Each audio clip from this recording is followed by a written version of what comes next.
Okay, again and again. That means we started it once and now we're starting it again.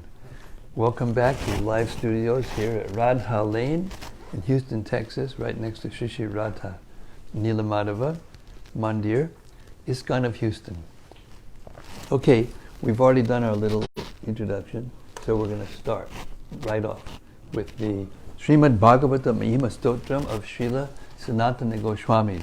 Listen carefully, try to memorize, try to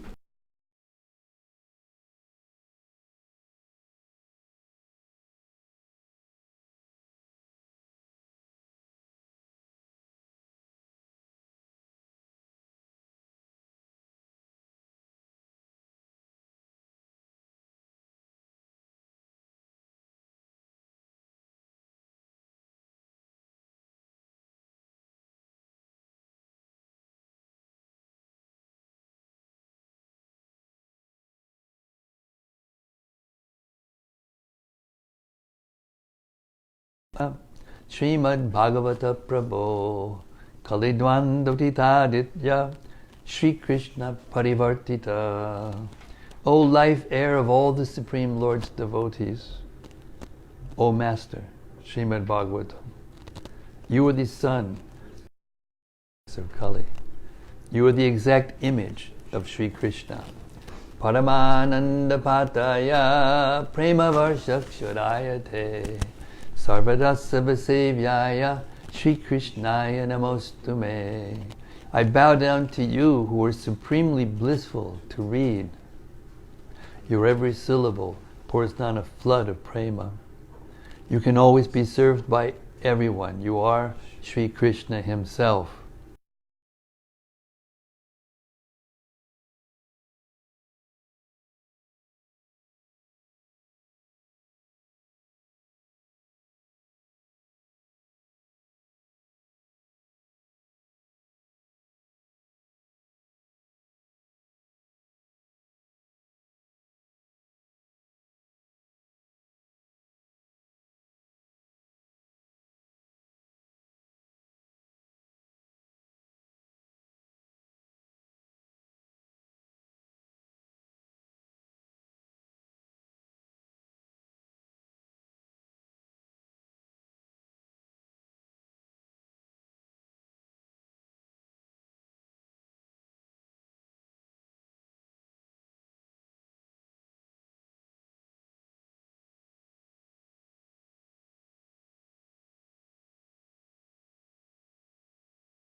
Now, It's going now. now it's going. It's Maya 3.0. Maya 3.0. No, does it have the yellow thing at the top mean that it's not?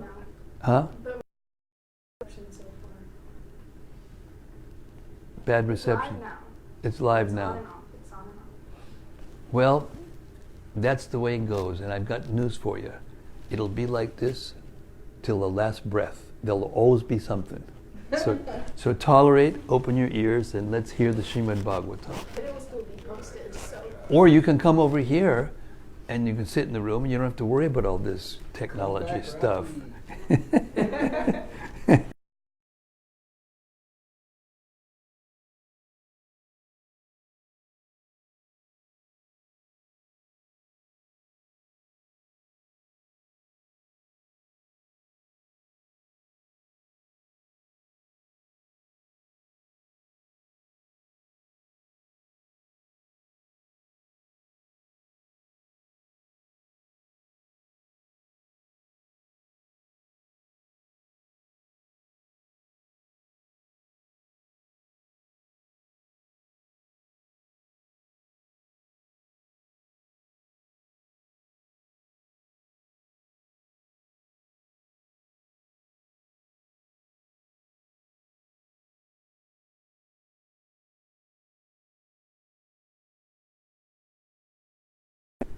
But when one is liberated from the conditions of the material modes, he is satisfied only by rendering loving service for the satisfaction of the Lord.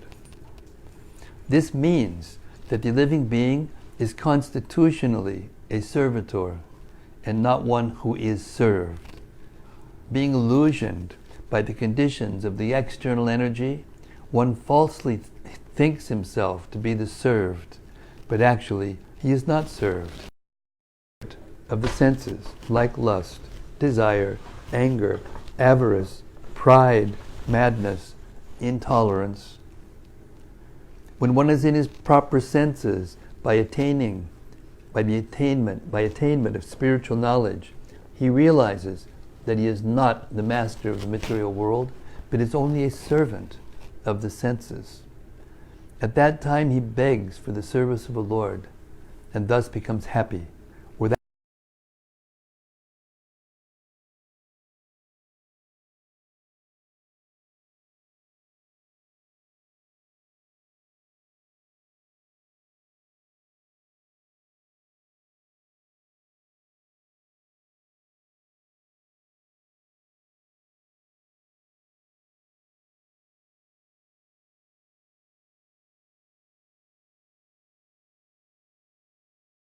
The example set herein is exactly suitable. It is said that one who is hungry is never satisfied by anything other than food. The whole material world is full of hungry living beings. The hunger is not for good food, shelter, or sense gratification. The hunger is for the spiritual atmosphere. Due to ignorance only, they think that the world is dissatisfied because there is not sufficient food, shelter, defense, and objects of sense gratification. This is called illusion. When the living being is hungry for spiritual satisfaction, he is misrepresented by material hunger. But the foolish leaders cannot see that even the people who are the most sumptuously materially satisfied are still hungry. And what is their hunger and poverty? This hunger is actually for spiritual food, spiritual shelter, spiritual defense, and spiritual sense gratification. These can be obtained in the association of the Supreme Spirit, Lord Sri Krishna, and therefore one who has them cannot be attracted by the so-called food, shelter, defense, and sense gratification of the material world. Even if they are relished by the denizens of the heavenly planets. Therefore, in the Bhagavad Gita 8:16, it is said by the Lord that even in the topmost planet of the universe, namely the Brahmaloka, where the duration of life is multiplied by millions of years of earth calculation, one cannot satisfy his hunger. Such hunger can be satisfied only when the living being is situated in immortality, which is attained in the spiritual sky, far, far above the Brahmaloka, in the association of Lord Mukunda, the Lord who awards his devotees the transcendental pleasure. Text 7. O son of Bhrigu, Shonaka, when the child Pariksit, the great fighter, was in the womb of his mother, Uttara, and was suffering from the burning heat of the Brahmastra thrown by Ashwatthama, he could observe the Supreme Lord coming to him. Purport. Death generally involves remaining in trance for 7 months.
Text 8. He, the Lord, was only thumb high, but he was all transcendental. He had a beautiful, blackish, infallible body, and he wore a dress of lightning yellow and a helmet of blazing gold. Thus he was seen by the child. Text 9. The Lord was enriched with 4 hands, earrings of molten gold, and eyes blood red with fury. As he loitered about, his club constantly encircled him like a shooting star. Purport. It is said in the Brahma Samhita that the Supreme Lord Govinda, by his one plenary portion, enters into the halo of the universe and distributes himself as Paramatma, or the Supersoul, not only within the heart of every living being, but also within every atom of the material elements. Thus the Lord is all-pervading,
he is the same powerful Lord.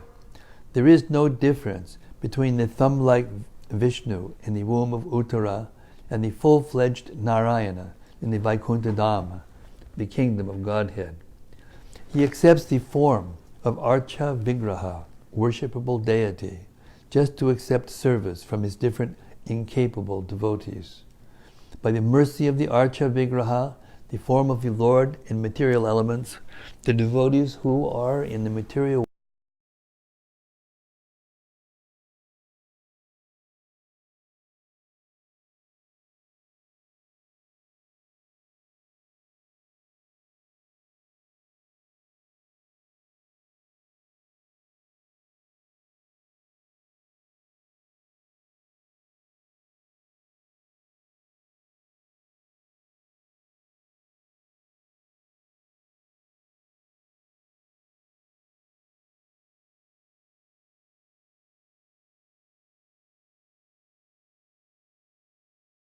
there is nothing except spiritual existence for the pure devotee of the Lord in his intimate relation with the Lord.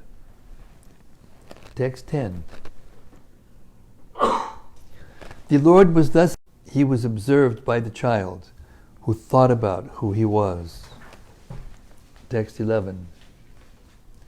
While thus being observed by the child, the Supreme Lord, personality of Godhead, the Supersoul of everyone, and the protector of the righteous, at once disappeared, although he is dressed by all directions and is unlimited by time and space.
His disappearance from the sight of the Pariksit does not mean that he appeared on the spot from any other place.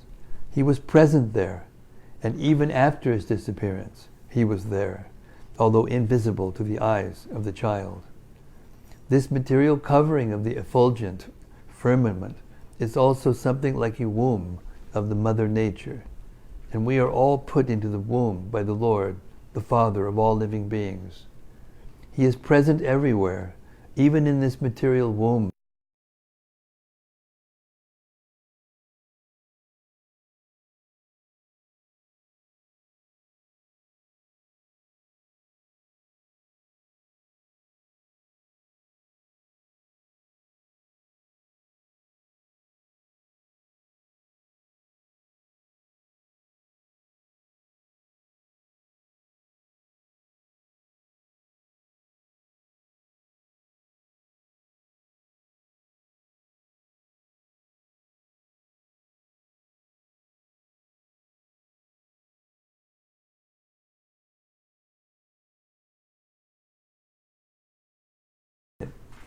Just as a citizen is controlled by the influence of the state laws are grossly observed, but the laws of material nature, being subtle to our gross understanding, cannot be experienced grossly.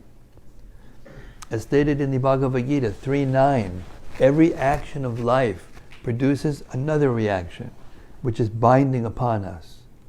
And only those who are acting on behalf of Yajna, Vishnu, are not bound by reactions.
Text 12.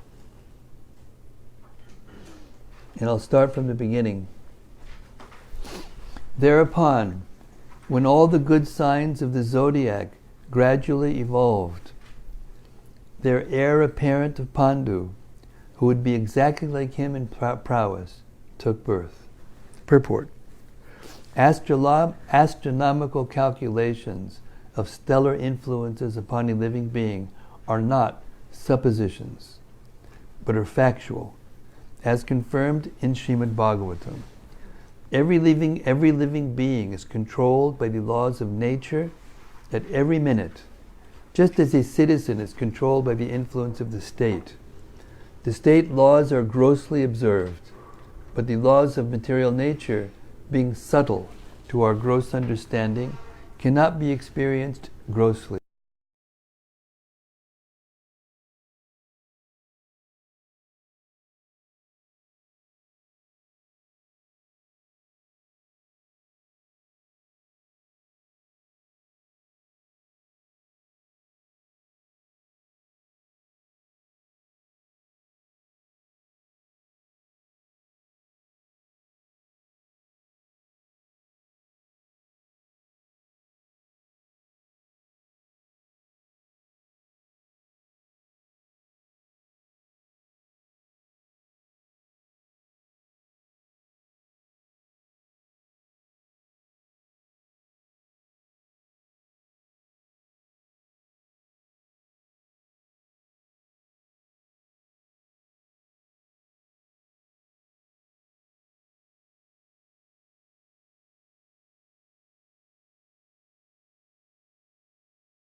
Influence is exerted upon the body, thus born at an auspicious moment. The most auspicious constellation of stars takes place during the appearance of the Lord in this material world, and it is specifically called Jayanti, a word not to be used for any other purposes. Maharaj Pariksit was not only a great Kshatriya emperor, but also a great devotee of the Lord. Thus, he cannot take his birth at any inauspicious moment. At a proper place and time, as a proper place and time is selected to receive a respectable personage, so also, to receive such a personality as Maharaj Pariksit, who was especially cared for by the Supreme Lord, a suitable moment is chosen when all good stars assemble to exert their influence upon the king. Thus he took his birth just to be known as the great hero of Srimad-Bhagavatam. This suitable arrangement of astral influences is never a creation of man's will, but is the arrangement, superior management of the agency of the Supreme Lord. Of course, the arrangement is made according to the good or bad deeds of a living being. Something's happening now.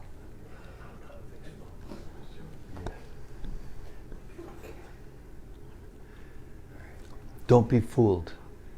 The material technology is not infallible. It's not making you God. It's a hype. We're all being taken for a ride. Text 13. Oh, is it Friday? No. Okay. King Yudhishthira, who was very satisfied with the birth of Maharaj Pariksit, had the purificatory process of birth performed by learned brahmanas, headed by Domya and Kripa, along with the recitation of auspicious hymns. Purport: there is a need for a good and intelligent class of brahmanas who are expert in performing the purificatory processes prescribed in the system of Varnashrama Dharma.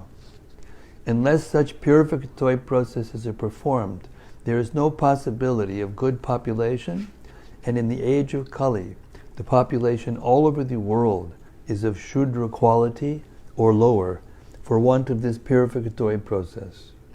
It is not possible, however, to revive the Vedic process of purification in this age, for want of proper facilities and good brahmanas. But there is the Pancharatrika system also recommended for this age.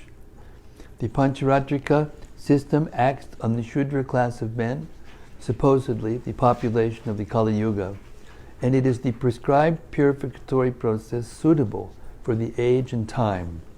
Such a purificatory process is allowed only for spiritual upliftment and not for any other purpose. Spiritual upliftment is never conditioned by higher or lower parentage. After the Garbhadana purificatory process, there are certain other sanskaras like Simantonayana, Sadabhakshanam, etc. during the period of pregnancy. And when the child is born, the first purificatory process is Jatakarman. This was performed duly by Maharaj Yudhishthira with the help of good and learned brahmanas like Domya, the royal priest, and Kripacharya, who was not only a priest but also a great general. Both these learned and perfect priests, assisted by other good brahmanas, were employed by Maharaj Yudhishthira to perform the ceremony. Therefore, all these sanskaras, purificatory processes, are not mere formalities or social functions only, but they are all for practical purposes.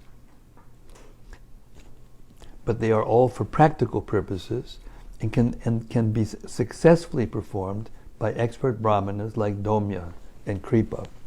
Such brahmanas are not only rare, but also not available in this age. And therefore, for the purpose of spiritual upliftment in this fallen age, the Goswamis prefer the purificatory processes under Pancharatrika formulas to the Vedic rites. Kripacharya is the son of the great rishi, Sharadwan, and was born in the family of Gotama. The birth is said to be accidental. By chance, the great rishi, Sharadwan, met Janapadi, a famous society girl of heaven, and the rishi, Sharadwan, discharged semen in two parts.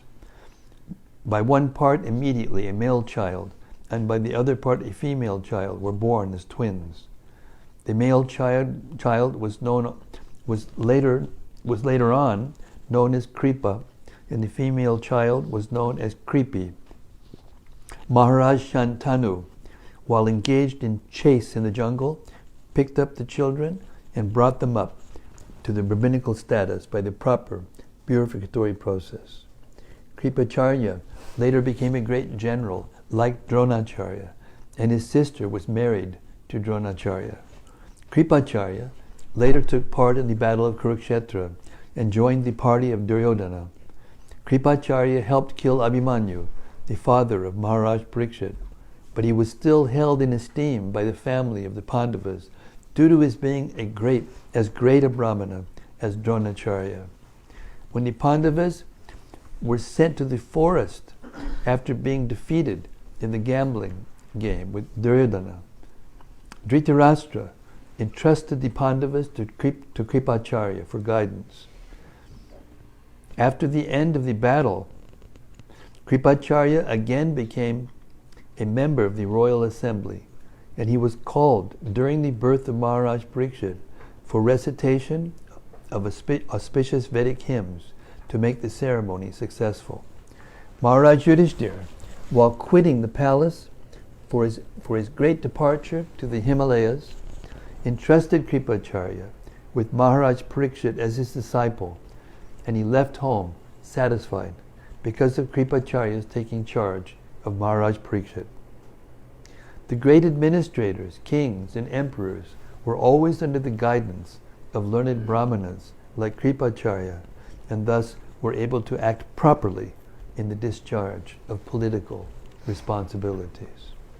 Text 14.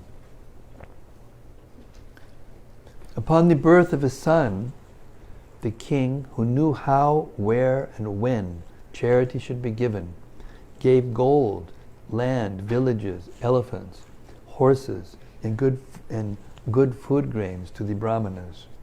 Purport: only the brahmanas and sannyasis are authorized to accept charity from the whole householders. In all the different occasions of sanskaras, especially during the time of birth, marriage, and death, wealth is distributed to the brahmanas because the brahmanas give the highest quality of service in regard to the prime necessity of humankind. The charity was substantial in the shape of gold, land, villages, horses, elephants, and food grains, with other materials for cooking, complete foodstuff. The Brahmanas were not, therefore, poor in the actual sense of the term. On the contrary, because they possessed gold, land, villages, horses, elephants, and sufficient grains, they had nothing to earn for themselves. They would simply devote themselves to the well-being of the entire society. The word tiva tirtavit is significant because the king knew well where and when charity has to be given. Charity is never unproductive or blind. In the Shastras, charity was offered to persons who deserved to accept charity by dint of spiritual enlightenment. The so-called Daridra Narayana, a misconception of the Supreme Lord by unauthorized persons, is never to be found in the Shastras as the object of charity. Nor can a wretched poor man receive much munificent charity in the way of horses, elephants, land, and villages. The conclusion is that the intelligent men, or the Brahmanas, specifically engaged in the service of the Lord, were properly maintained without anxiety for the needs of the body, and the king and other householders gladly looked after all their comforts. It is enjoined in the Shastras that as long as a child is joined with the mother by the navel pipe, the child is to be considered of one body with the mother. But as soon as the pipe is cut and the child is separated from the mother, the purificatory process of jatakarmam is performed. The administrative demigods and past forefathers of the family come to see a newly born child. At such an occasion is specifically accepted as the proper time for distributing wealth to the right persons productively for the spiritual advancement of society. Text 15. The learned Brahmanas, who were very satisfied with the charities of the king, addressed him as the chief amongst the Purus and informed him that his son was certainly in the line of descent from the Purus. Text 16.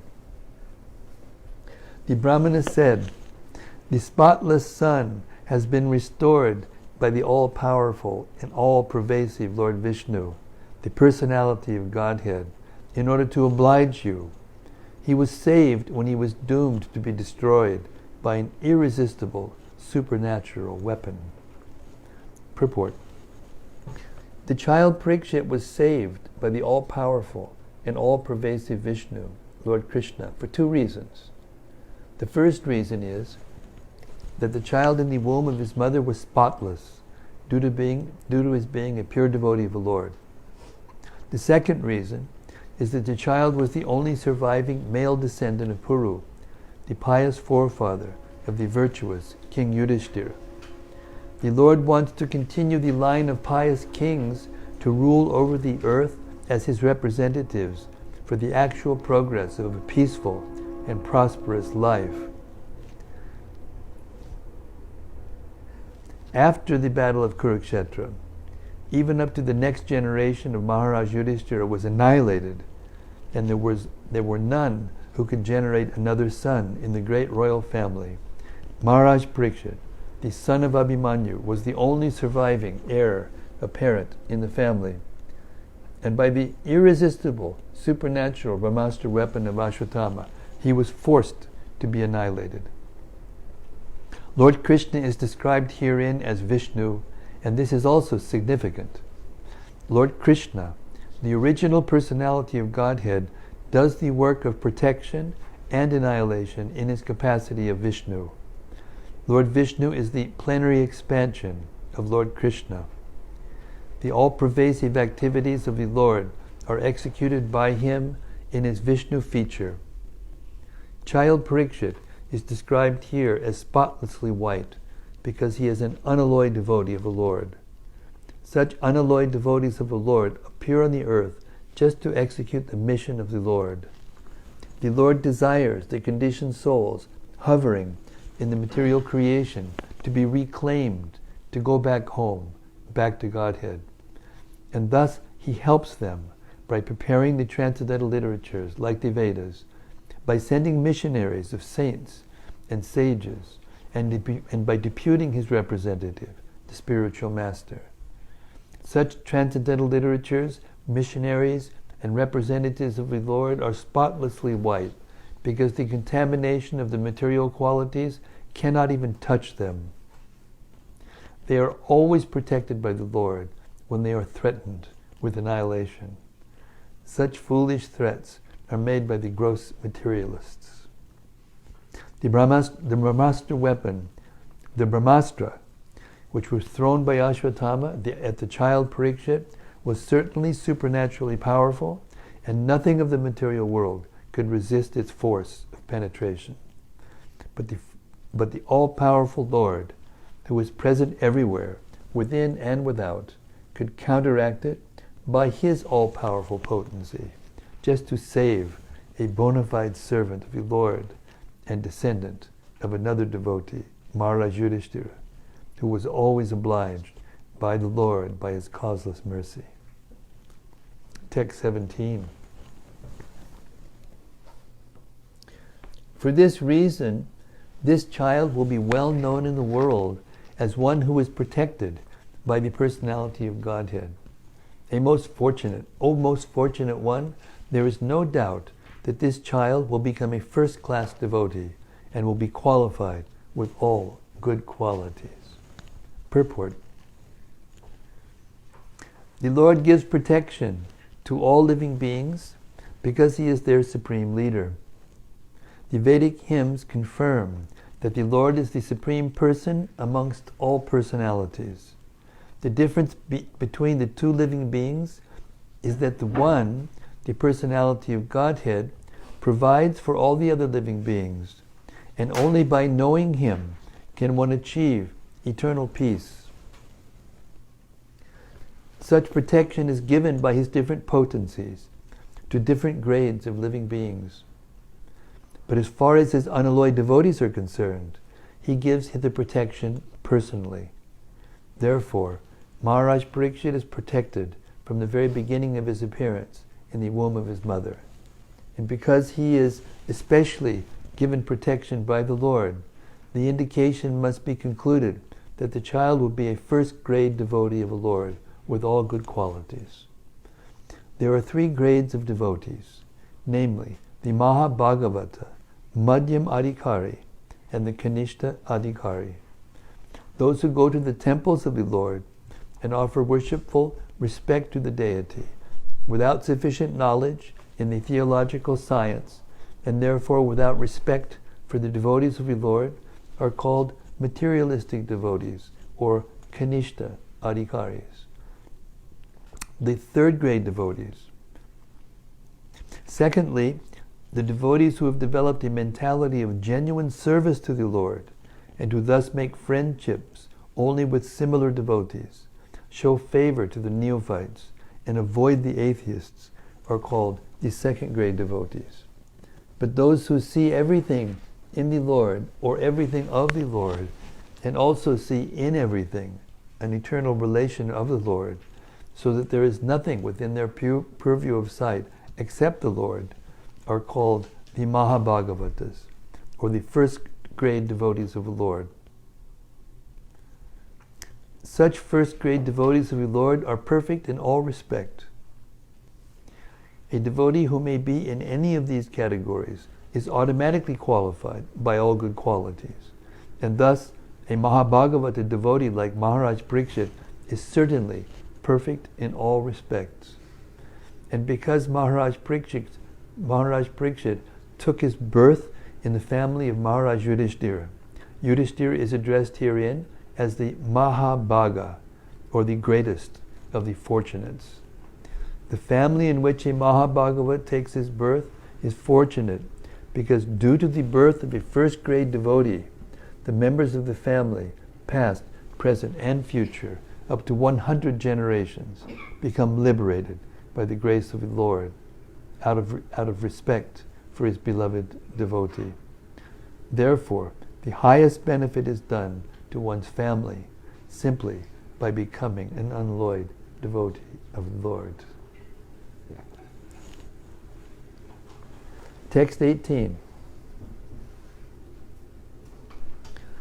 The good King Yudhishthira inquired, O great souls, will he become as saintly a king, as pious in his very name, and as famous and glorified in his achievements as others who appeared in this great royal family?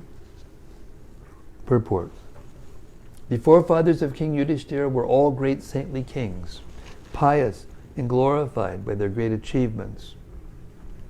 They were all saints on the royal throne, and therefore all the members of the state were happy, pious, well-behaved, prosperous, and spiritually enlightened. Under the strict guidance of the great souls and spiritual injunctions, such great saintly kings were trained up, and as a result, the kingdom was full of saintly persons and was a happy land of spiritual life. Maharaj Yudhishthira was himself a replica of his ancestors, and he desired that the next king after him become exactly like his great forefathers. He was happy to learn from the learned brahmanas that by astrological calculations, the child had been born a first-class devotee of the Lord, and now he wants to know with confidence whether the child will follow in the footsteps of his great forefathers. That is the way of the monarchical state. Monarchical state. The reigning king should be a pious, chivalrous devotee of the Lord, and fear personified for the upstarts. He must leave an apparent equally qualified. He must also leave an heir apparent equally qualified to rule over the innocent citizens. In the modern setup of the democratic states, the people themselves are fallen to the qualities of the Shudras or less, and the government is run by a representative of theirs, who has not been trained according to the scriptural mode of administrative education. Thus the whole atmosphere is surcharged with Shudra qualities, manifested by lust and avarice. Such administrators quarrel every day among themselves, especially through Twitter. Excuse me. Couldn't control myself. The cabinet of ministers changes often due to party and group selfishness. Everyone wants to exploit the state resources until he dies. No one retires from political life unless forced to do so. How can such low-grade men do good for the people? The result is corruption, intrigue, and hypocrisy. They should learn from the Srimad-Bhagavatam how ideal the administrators must be before they can be given charge of different posts. Text 19.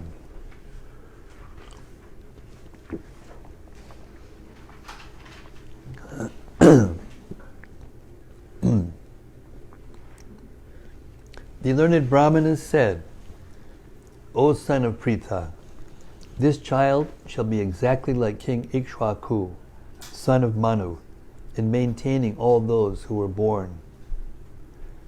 And as for following the Brahminical principles, especially in being true to his promise, he shall be exactly like Rama, the personality of Godhead, the son of Maharaj Dasharatha.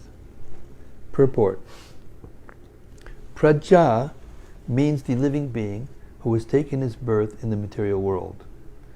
Actually, the living being has no birth and no death, but because of his separation from the service of the Lord and due to his desire to lord it over material nature, he is offered a suitable body to satisfy his material desires.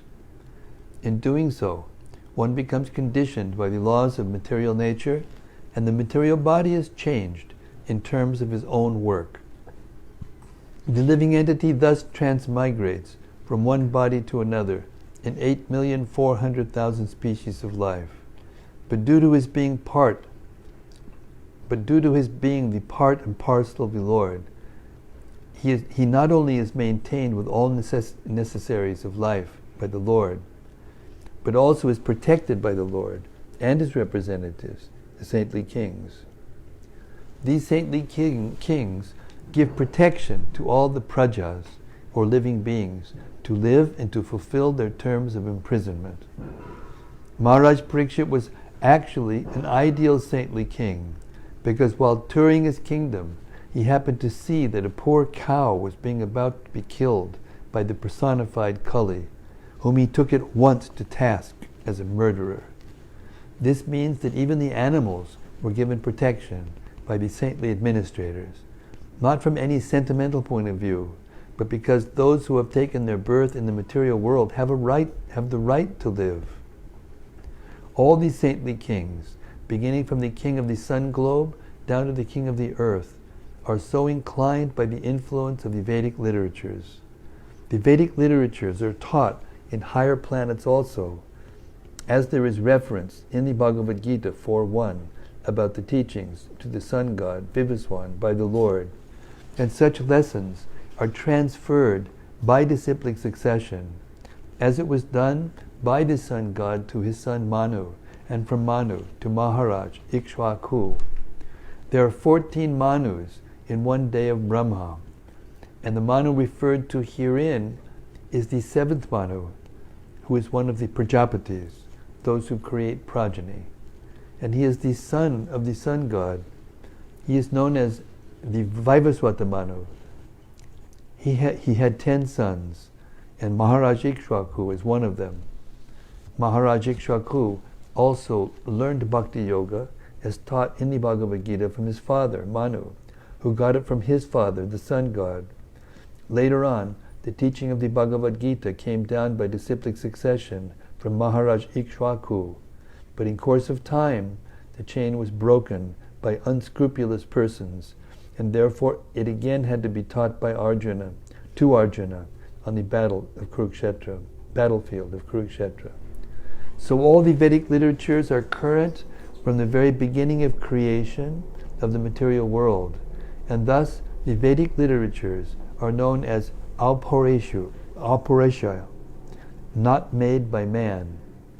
The Vedic knowledge was spoken by the Lord and first heard by Brahma, the first created living being within the universe. Maharaj Ikshvaku, one of the sons of Vaivasvata Manu, he had 100 sons. He prohibited meat eating. His son Shashada became the next king after his death. Manu. The Manu mentioned in this verse as the father of Ikshvaku is the 7th Manu of the named Vaivasvata Manu, the son of sun god Vivaswan, to whom Lord Krishna instructed the teachings of Bhagavad Gita prior to his teaching them to Arjuna. Mankind is the descendant of Manu. This Vaivasvata Manu had 10 sons named Ikshvaku, Nabhaga, Drishta, Shayati, Narishanta, Nabhaga, Dishta, Karusha, Prishadra, and Vasuman.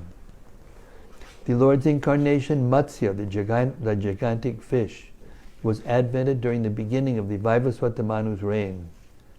He learned the principles of Bhagavad Gita from his father, Vivaswan, the sun god, and he reinstructed the same to his son, Maharaj Ikshvaku. In the beginning of the Treta Yuga, the sun god instructed devotional service to Manu, and Manu in his turn instructed it to Ikshvaku for the welfare of the whole human society. Lord Rama,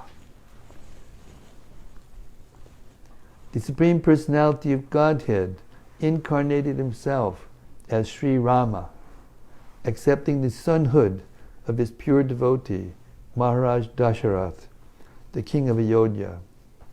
Lord Rama descended along with his plenary portions, and all of them appeared as his younger brothers.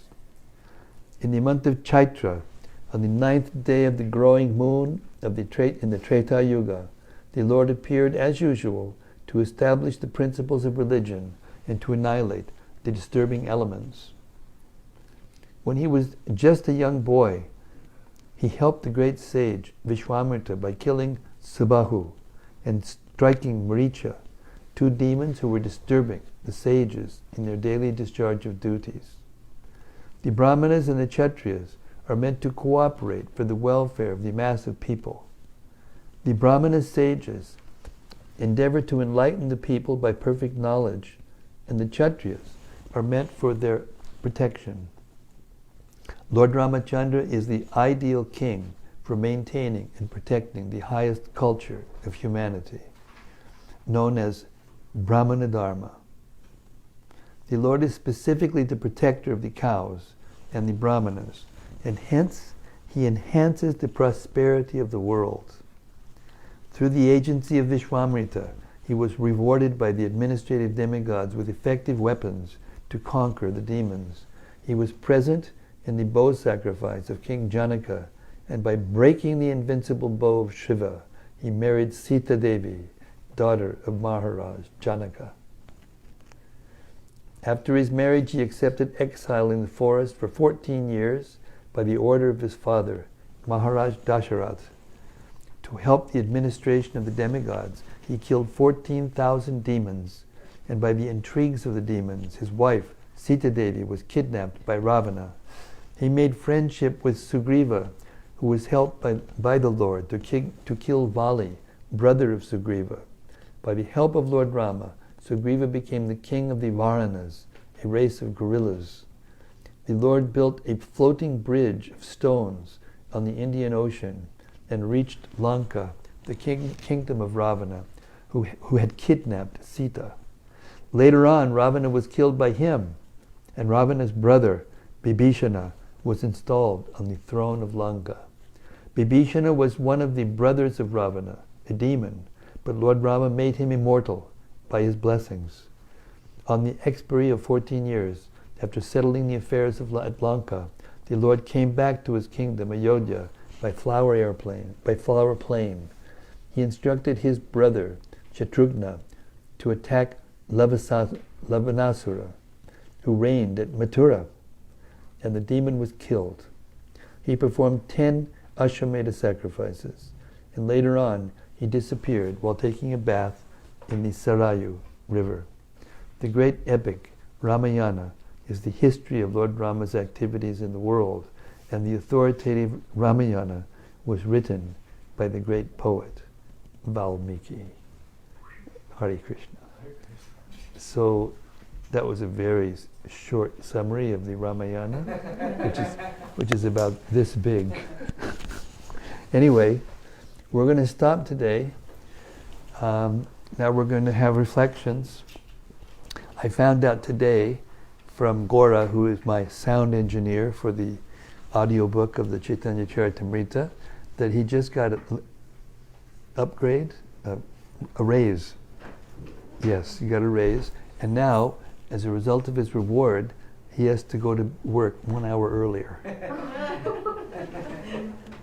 This is not like, being elevated to demigod status, but so therefore, now we have to start at 4 o'clock, so that means I have to get up real early, and anyway, I'm taking doctor's orders, so we have 15 minutes. Excuse me, we have 11 minutes, thank you. Well said, well spoken. All right, anything that stuck out? Was everything recorded? I mean, what was the actual? It did good. We switched it to Wi-Fi. And it was recorded the whole time too, so it's there. Once it's posted, the entire thing will be posted. Oh, it was recorded also? It was recorded, so this wasn't live. Well, how about that? There you have it. The wonders of modern science. Still, it would be better if it was all up here and we could keep it here. Huh? That's better. Mo better. The hard drive, and don't forget to back it up. Okay. Yes, Krishna Kripa. Just, there was so much tonight about astrological influences and etc. Yeah. But it also warns about the degradation of the kings and their inabilities. So we see the two of these things, how they influence each other, and everything becomes washed out. Like most people don't have any real respect for these astrological calculations unless they've got sufficient piety to see them in action. Just, It was a revelation from Krishna Kripa that astrological influences in the Kali Yuga washes everybody out, which is true. Everybody's mixed. In the original culture, how do I put this? Horses and dogs, they're called purebreds.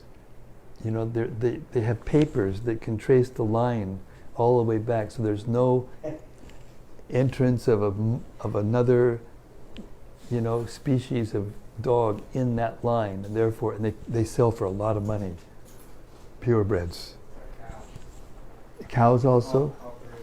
Yeah, cows also. Most animals, I think, have that line. So human beings are not exceptions. So in the pure societies, because of these Garbhodana sanskaras that are being talked about and the other sanskaras, they had spiritual sacrifices actually at the special events of a human person's life, and this created auspiciousness around the person in the atmosphere, and and gave them spiritual support and kept them in the mode of goodness so that they could see clearly, because unless you're in the mode of goodness, you can't see things clearly as they are.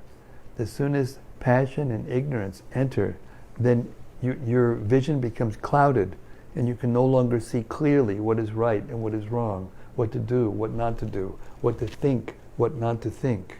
And we're all in that condition in the Kali Yuga. Kalo Shudra Shambhava, that was mentioned in the purport. Everyone is born in this Kali Yuga as a Shudra, everyone. But whatever your position is, if you take the Krishna consciousness, you can be uplifted, and paramgatim, you can achieve the highest goal of life, the spiritual world, from any position. So we shouldn't hear these things and think, oh, now, woe is me, I'm a Shudra, I can't do anything. It's not like that. Krishna knows, he knows what's going on. Then he came as Lord Chaitanya. He gave us the highest mantra, the Maha Mantra, and he gave us the Srimad-Bhagavatam, and he gave us Srila Prabhupada, frankly. And everyone who's coming every night and actually hearing the words of Srila Prabhupada straight, without interpretation, of course every once in a while I make some cute remark about the present administration, but other than that, you're getting straight Prabhupada. And we can all taste the atmosphere. It's palpable. Anyone, everyone, We may respond to it differently. That's another thing. But it's a palpable atmosphere that's created when transcendental sound is present. So that's the purpose of the astrological calculations. It's the purpose of all these sanskaras, all the Vedic sanskaras, and of the sciences of the Vedas, the Ayurveda, the Dhanurveda, the agricultural development. Everything is done. Economics, social, family. It's all scientifically done according to the laws of nature given in the Vedas. And if we follow it, even if we can follow a little bit of it, it helps us so much. And when we chant the Hare Krishna Maha Mantra, and when we follow the principles, the regulative principles, which are not easy to do in Kali Yuga, and at the same time hear the Srimad-Bhagavatam and the Bhagavad Gita, it uplifts us to the point where we can actually go back to God in this lifetime.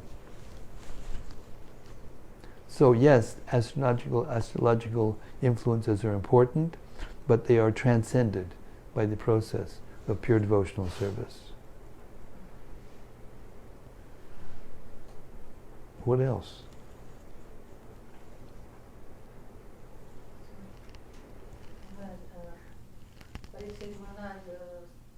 Pariksit Maharaj. Krishna in how many handed form? 2-handed, 4-handed? 4-handed. So his body is like a sword, he said Therefore he's called Pariksit. The word Pariksit means examiner. So after Pariksit was born, he was always looking for that person who came to save him in the womb. Are you that person? Are you that person? Are you that person? Therefore they call him Pariksit. So he was always looking for Krishna. And you have a king of the world who's always looking for Krishna. You have an auspicious situation. Yes, Hannah. How come no devotees are in any political How come no devotees are in any political... position? Well, there was when Prabhupada was here, some devotees talked about this with him, and he approved of Balavanta, my godbrother, to run in an election in Atlanta. Was it for mayor? Mayor. Mayor.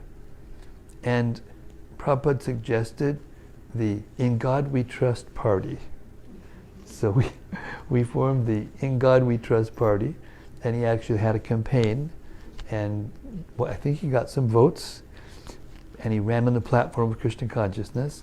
But Prabhupada watched carefully, and he saw that the devotees who were doing these activities were becoming influenced by the political energy and the political association. Therefore he stopped it. And what he said was, we don't need to take the political positions. We need to be the advisors of the politicians.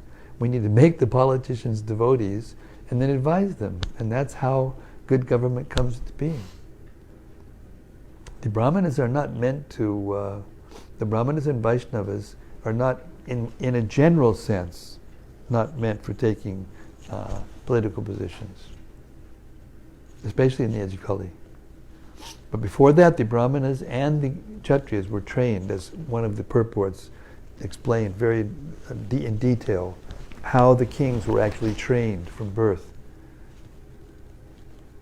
They knew what to do. They knew all the different... I was in Spain for a while, and there was king in Spain, and he was a righteous king. And I learned something about that while I was there. I was there for 6 years. And when he was born, he was actually trained from birth in all the different cultural aspects of the country, all the different people and all the different cultures and all the different aspects. He was trained, he knew everyone's, how everything moved in all the different personalities who were underneath his jurisdiction. He was very learned in many ways. He knew how to deal with people, all kinds of people, in a nice way, and make them feel comfortable and protect them. I mean, it was just a little spark of the reality of these kings, Maharaj Pariksit and Pariksit, Yudhishthira. You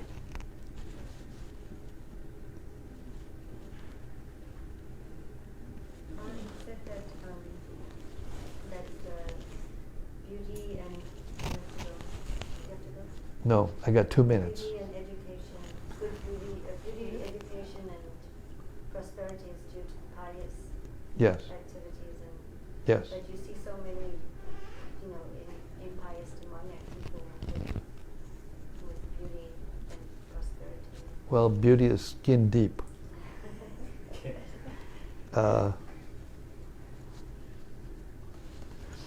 You see, the problem with that kind of piety, beauty, riches, fame, education, and all those things, is it makes a person proud, and it actually makes a person less capable of renouncing the material world and going back to Godhead. So the devotee wants to use up the piety and the impiety so that he becomes free from those things.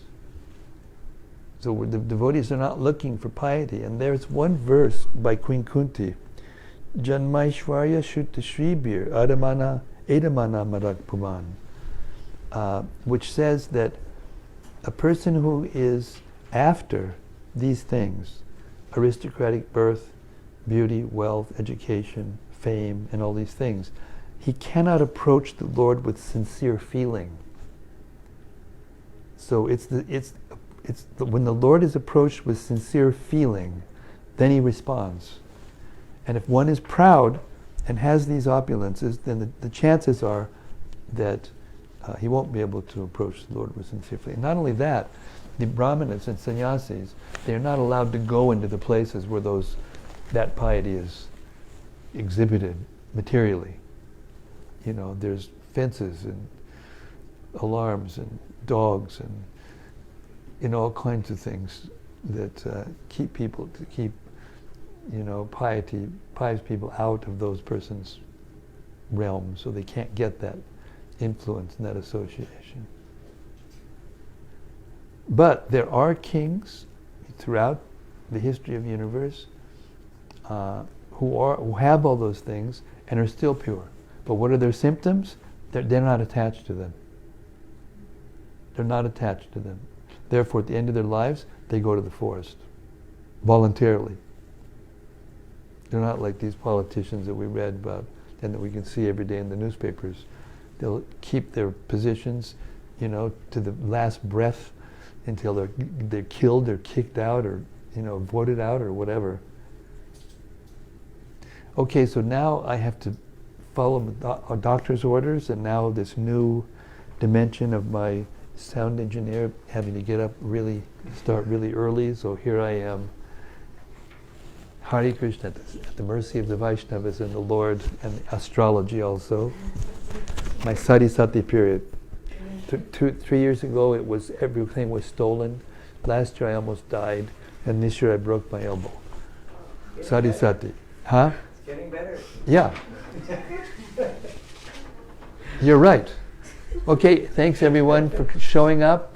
Please continue to share and care and excuse for all the glitches of the technology, but we're in the material world. What can we expect? Srimad-Bhagavatam ki jai. Shri Pariksit Maharaj ki jai. Gaur Premanandi. Hari Hari Bol.